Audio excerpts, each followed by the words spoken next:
Welcome back, guys, to another episode of Authentically Albertan. Today, I'm excited to be back in Grande Prairie, and this time I'm joined by Desmond. Desmond, what do you do? Well, I'm a professional wildlife artist. Mm-hmm. Been doing that full time for since 1989 was when I registered my business as McCaffrey Wildlife Art Studio. It's been 30 something years, I guess now, 36 Yeah, years of full time. I never believed in my wildest dreams that it would last this long, but um, it's been it's been anything but normal, I guess you could say. for sure. Well, 30, like over 30 years, different Hmm. experiences, and also how different methods must change, Yeah. right? Because I imagine starting back then, I noticed that you take a lot of photographs. Hmm. Back then, you must have started using film and then came digital. So the methods change. The landscapes also change. Hmm. Cities always growing, Hmm. building over different parks and such. So it must be interesting just to pick at those different stories, those different experiences, and see how they compare over the years.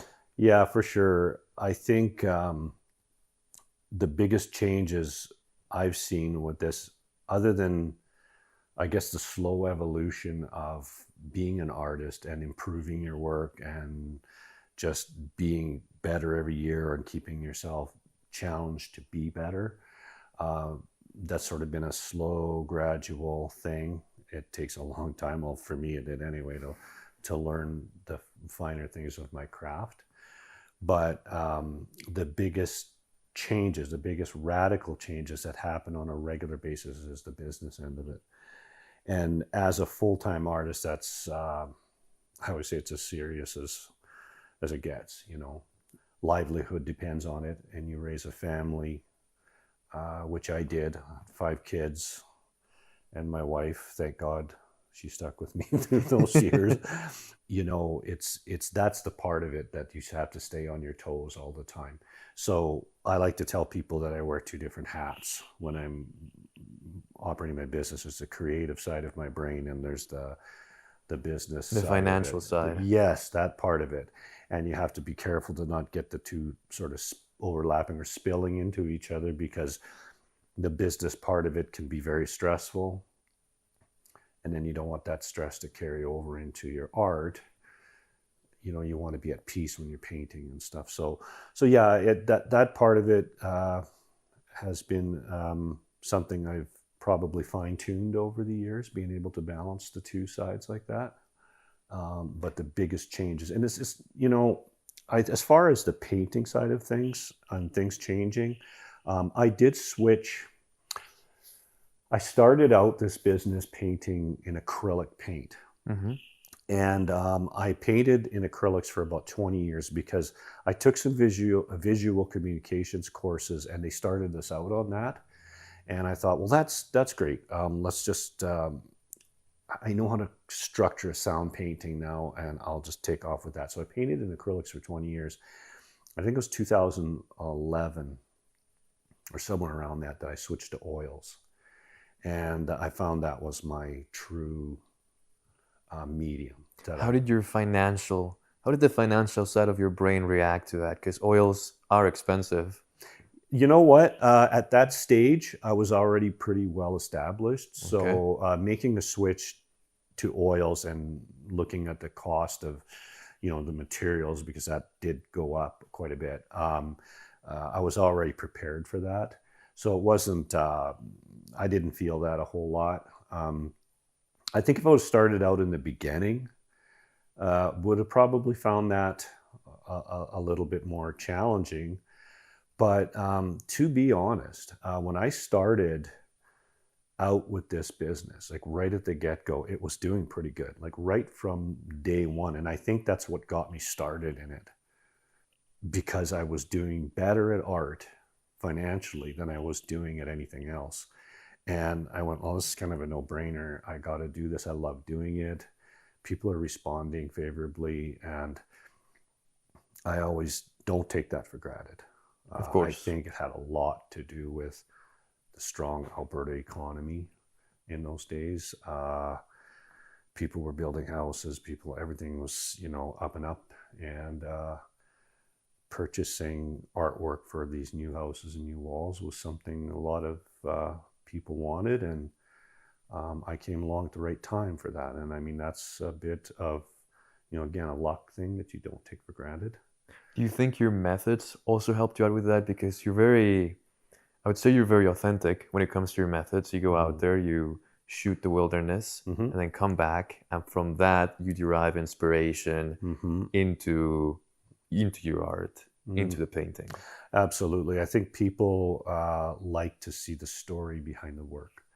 And a lot of my early collectors knew who I was, knew to a degree that I was an outdoorsman, and I did that kind of thing. So they knew it was authentic. I wasn't just, making this stuff up out of thin air. I was a person who had passion for the outdoors, and spent a ton of time, doing all the activities, from fishing, hunting, hiking, everything that you can do. It's just, those experiences spilled into my work. I mean, it's the driving force behind what I do. And I need to get out and get inspired by nature, and then interpret it through my art. And that resonated early with people. I felt that I was surprised how people really, really wanted to know the man behind the art and the stories behind it. And I didn't have to conjure that up. It was all how I did it. Part of the experience. Yeah, it was easy to explain that and talk about it like I am now. It's just the way it evolved, and doing it since I was a little kid. I mean, that process. So it just turned into a full-time occupation. So, what would you see yourself doing for these last 30 years if you hadn't been a painter? Well, I often think about that because, especially during some of the challenging times of this business, you think, if I only would have stayed into the architecture part of it, or if I would have, bought into this certain business venture, or if I would have done this or done that, I wouldn't be going through this rough patch right now. It was a multitude of different things. In my 20s, I had a lot of, obviously I kind of always say I started painting full-time around 30-ish, my age. And in my 20s, I had all sorts of different jobs, and some were good jobs. I could have stayed with any one of those companies back then. I worked for the airport for a couple of years. Here in Grande Prairie? Yeah. Okay. As a freight agent, and I was owner-operator of a delivery truck for a little while. I didn't particularly like that, but the money was good at the time. One of the things that I did in those days, I started this is the entrepreneurial side of me. I started a taxidermy business. I thought that, I had some interest in that. When I was a kid in Edmonton, we used to go to the department stores and Sears, and back in those days, they'd have heads on the wall. I'd just sit there and stare at all that stuff. Anyway, I learned the nuts and bolts of that. And what I found was that, and I think this was part of the motivation of getting into that, is I wanted to learn my subject matter on an intimate anatomical level. So when I'm structuring and drawing, and I've got that extra knowledge base of the creatures that I want to portray in these paintings. And it's been invaluable over the years. I mean, I did that for a little while, but it was long enough because I seen so many things from a unique perspective. Things that animals that I never even imagined even lived in this area. I had a trapper bring in a wolverine to me once. And wow. I went, we have these here. Wow, this is nuts. Well, I mean, talk about a learning curve, and learning that creature on that level anatomically. And later on, I painted a wolverine painting. So, yeah, that was a good thing. But I mean, back to the original question about what would I see myself doing, it's kind of hard to pinpoint one thing, because I'm kind of been so far up this path now. I'm thinking, well, I'm artist is probably all I ever would have ended Yeah. up being. But architecture would have been something that probably would have been I guess maybe a smart thing to do. Interesting. Did you ever see yourself maybe working as a park ranger Yes. due to your experiences outdoors? It's funny you mention that because in elementary school, well, when we graduated, we took an aptitude test to Hmm. find out what our strongest suits were and to see what might help us get into, what kind of a career or occupation we could get into. And mine was heavily favoring wildlife biologist. So, and I was good at that in school. I loved that whole end of it. And I could always see myself one of those guys that was going out in the wilderness and, tagging animals and collaring animals and doing research on them and following them and doing all that stuff still fascinates me. So I really visualized myself being one of those kind of guys. Plus it took me outdoors, and that, I can't overemphasize that, the outdoors component. I'm one of those painters that couldn't be in a studio 24/7. I need that reprise, That experience. Yes, all roads lead back to the studio, but a huge part of what I do is being in the outdoors. So. With so many experiences throughout the years, how do you keep yourself innovative? As far as new ideas and stuff, Yeah. I'll never run out of those, and I'm fortunate to say that. I think as long as I can get out in nature, there's always going to be something that's going to hit me in a certain way.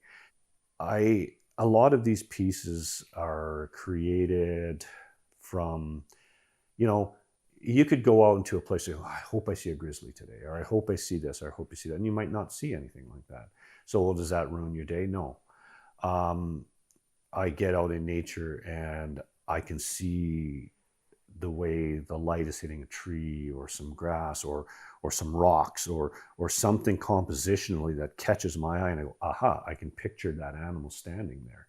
And then I remember that. And then now, over the past few years, I've gotten quite a bit more prolific with a camera. I sucked as a photographer for years, and I had a camera, but Was it film? Well, that Because film is 5 tricky. years, film was something I've done a lot more because I found that it was a medium to tell my stories about the artwork. So I had to force myself to learn Final Cut and all these things. So, but for the photography end of it, I finally got the myself. physical film, like the physical film for the cameras. Oh. That was challenging. Well, back in those days, Yeah. absolutely. Then that's where we started, was just sticking, knowing that, I make sure that the ISO is right on this film, and, and Exposure. Yeah. Especially in the wilderness, because you have a lot of shade and you're out there. Can be overcast. Actually, overcast can be nice for film. It can be, Yeah. But when it's sunny like this, when there's that harsh shadow, and you're trying to spot maybe an animal that you see in a distance, it's hard to get it with film. It is, and I'm still on a learning curve with the whole photography thing, even with the digital cameras and stuff. But digital is more forgiving. It is, because you don't have to plug the film in and all that stuff and delete files, but it's been a very useful tool. Over the years, last 5 years, I got very serious about photography and, the whole exposure thing and focus. Anyway, nailing that. Man, was I notorious for bad focused shots. But my whole life of painting and learning these things was all forced by, like, I didn't have a camera when I was a kid. Nobody had anything like that. So when you'd go out on these trips, let's say when my dad would take us out on these hunting trips or, fishing or whatever when we were kids, and you got out in the wilderness, it was a job it was my passion to remember everything. And then when I got home, I would create art out of everything that I seen. So it everything was going on in my head, and learning everything by memory. So when I started using a camera, I went, wow, this is so useful. But doing it the hard way and learning to remember things was not a detriment. It was actually really developed my mind. So when the camera came along to help me with some of these things, it was just a way of assisting me to see maybe some things that, because when you're composing a painting, there's quite a bit to it. That I could take some of that energy that I was trying to remember things, because the camera remembered it, and I could focus on improving a certain area, let's say composition or something else. So I could take that energy and put it into some other part of the painting and improve it that way. You brought up these fishing trips with your father. Mm-hmm. Did you also have artists in the family that kind of guided you through your career as a painter? No. And I wish sometimes that was the case. Because I know some very prominent artists whose dad was an artist or something. And I thought, man, that would have been useful. It would have shortened the learning curve, I think. But the depth of my, any family member doing art or anything, my mom would encourage me, but she had a bit of a creative thing for some things, but she wasn't a painter. Mm-hmm. My grandma used to make these little nativity scenes and stuff for Christmas, and she'd paint them in oils. And I remember smelling the linseed oil. I was just a little kid, and I went, wow, that's kind of a cool smell, and it was the smell of the oil paints. And she would encourage me. My grandmother was a real big, holy man, she'd notice these little drawings I do when I was just a kid, Did she ever lend you the oil paintings? The oil paint? She never pushed me in any direction like that. We come from a really industrial type family. My dad was a heavy duty mechanic. That was his, his career for most of his life. And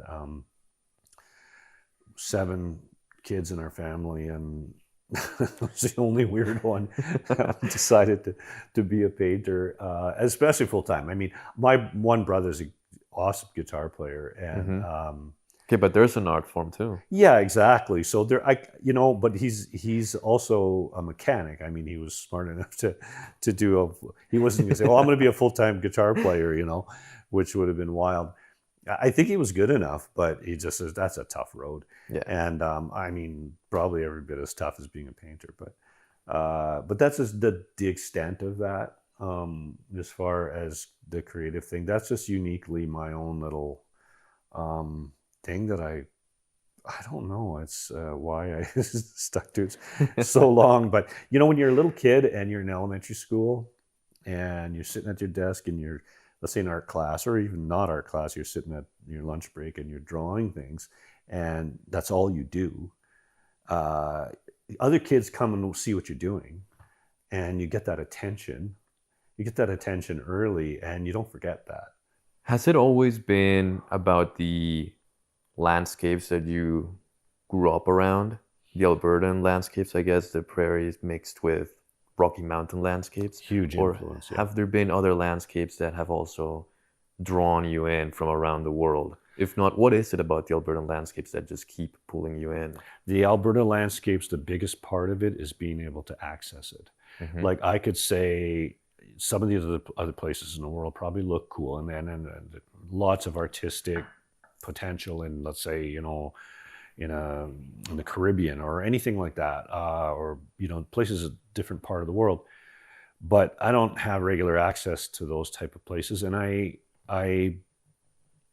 think it evolved where any place I could just walk out my back doorstep or just drive to, and I had access to it, was what really influenced my work, especially in the early days, and it just continued on. And one of the things I find is, if you really use your creative abilities, you don't have to have this worldwide view of things. You could find beautiful art just in your own surroundings, and that's one of the things that when we moved up here from Like I was born in Saskatchewan, but we immigrated through Saskatoon, Edmonton, and I went through elementary school right up to about 11 years old in Edmonton. So you're in a city, but there's still clouds above you. There's still, trees around you. I mean, there's still different things, right? And you still could find things to be creative about, or even a plane flying over. I used to do that. I'd see that back in the early 70s, CP Air had, they painted their jets orange, like that big orange stripe down the side, and they were just striking. And it was just really weird. I'd see that and I go, cool. And you wouldn't see that when we lived in Edmonton, but when we moved up to Grande Prairie, I'd see those, and I started drawing these jets. So it was, I was finding a way to keep creative no matter where I was, and what I seen and stuff. So, but when we moved up here, everything exploded as far as my creativity. Oh, yeah, for sure. I had it at my doorstep then, and it was just, never regret that. Would you ever find yourself taking a trip elsewhere to be inspired by the landscapes of that place? It's funny you mention that, because I was invited to a place called Anticosti Island. Okay. And it's just off, I mean, it's near the Maritimes there somewhere off near Quebec. So that looks like something I'm doing in November. That's polar opposite of what as far as the habitat we have here. Right. Tons of white-tailed deer there apparently, and so I'm going there to see that, see that whole angle, and how these animals that live here are also kind of a subspecies of what lives out there. I mean, they're still a whitetail, but apparently they're kind of a smaller bodied deer and everything, but in a really kind of almost a coastal looking East Coast island type thing. So it's going to be neat. I don't even know really what to expect. I've seen a few pictures online. Yeah. So and I'm looking forward to trying it out. You might get that feel that you see from pictures that are drawn like in New England. I don't know if you've ever seen that New England artwork. Yeah. Where you get those islands and the harbors. Yeah. And it's also very, very mysterious. They love the fog over there. Yeah. There's going to be a lot of that, I think, going on. Might have to go back to the mood painting there, because of the feel of it. But there's some nice lodges there and everything. So, we're going to be staying in some nice accommodations. And apparently they're very rustic, and they got a lot of, sort of old world feeling there. So it's going to be interesting anyway. So that's something I'm doing in November. So do you have any stories when you're gathering those inspirations when you go out there into the field? We like to have a section here on the show called horror stories. And in this section, what we talk about is horror stories that have happened to entrepreneurs and artists.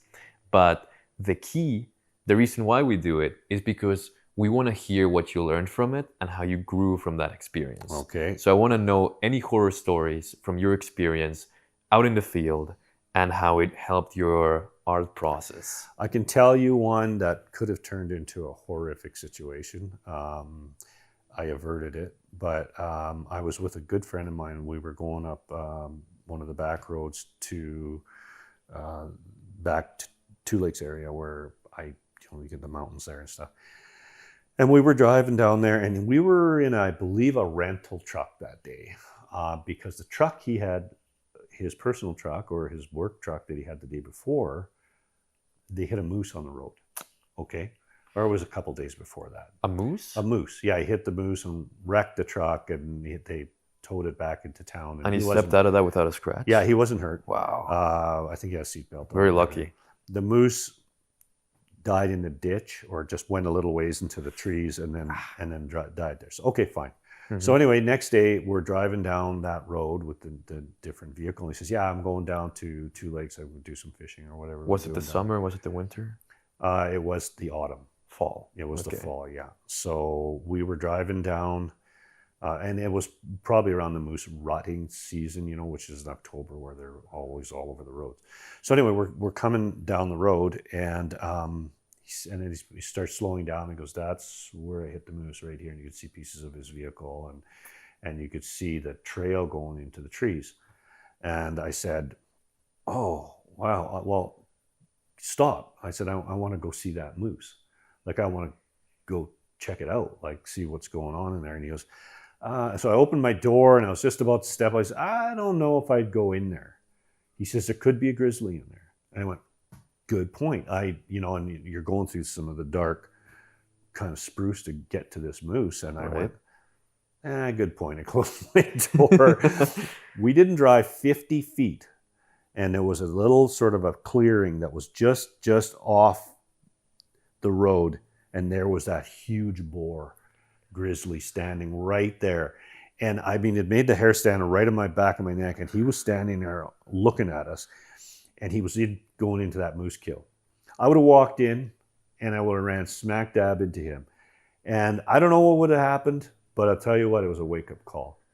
Anyway, like I said, it made the hair stand on the back of my neck. And I thought, that's an inspiration. So I painted a painting called Finders Keepers. And it was hugely successful. And it was a painting of a giant grizzly boar standing over a dead bull moose. So anyway, it was all kind of a good ending to it.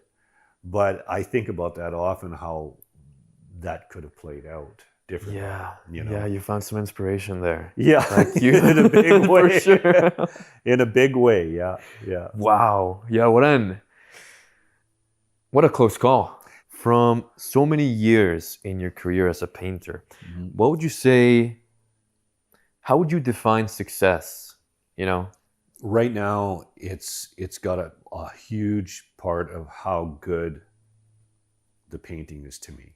Like, was it a successful piece? And how do you feel about it?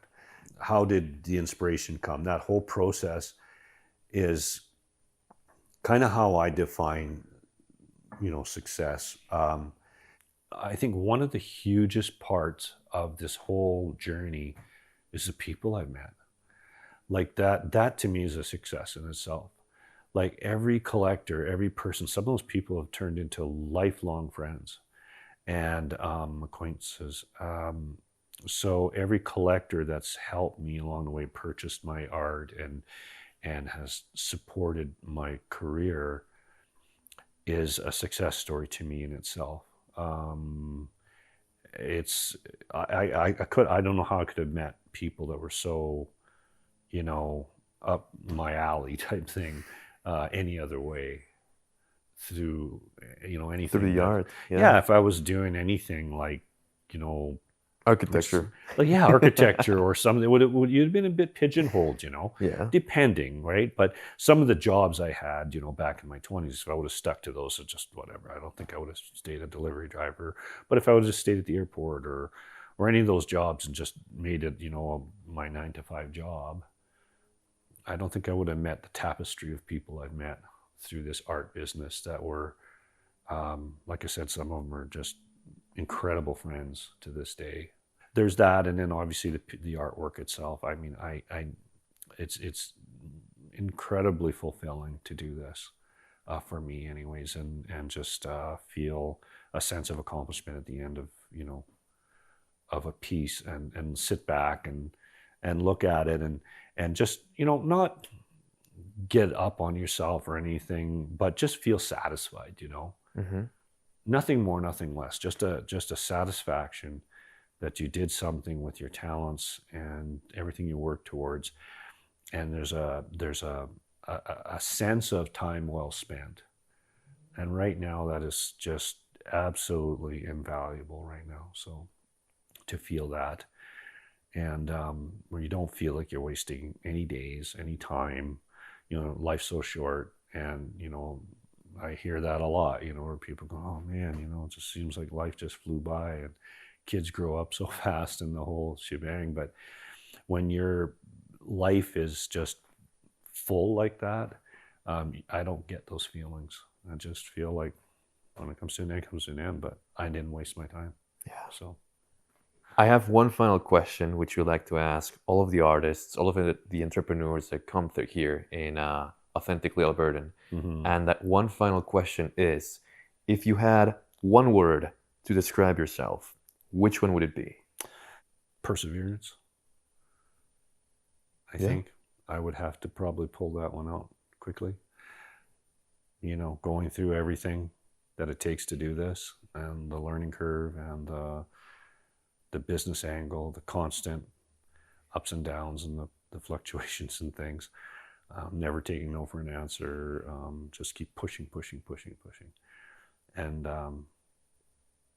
and staying hungry, and all that kind of thing. So yeah, just perseverance. I think that's what got me through all this. Certainly. After over 30 years. Yeah, I'd have to, if it was just one word, that's probably the one that pops into my head. So, well, thank you so much for joining us on another episode of Authentically Albertan. It was great having you here. It was great hearing your stories. It was great just listening to your different processes and how it all comes together. And also just the different mindset, you know, the different vision that you have and how you apply it to your art form. Well, you're very welcome, and I really enjoyed talking about it, because I don't get to do this very often. I used to just sit in my studio by myself, so it's nice airing it out. You know, pumping from time to time. Yeah, just going through the pain.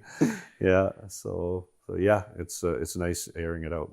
Well, thank you so much. Thanks again. Very welcome. Thank you. And thank you guys for watching another episode of Authentically Albertan. We'll catch you on the next one. Stay authentic. Well, and that wraps up another episode of StoryHive On Location Calgary. If you've got a story and want to be featured, don't forget to scan the QR code and apply to be a guest on our show. Stay tuned. See you next time.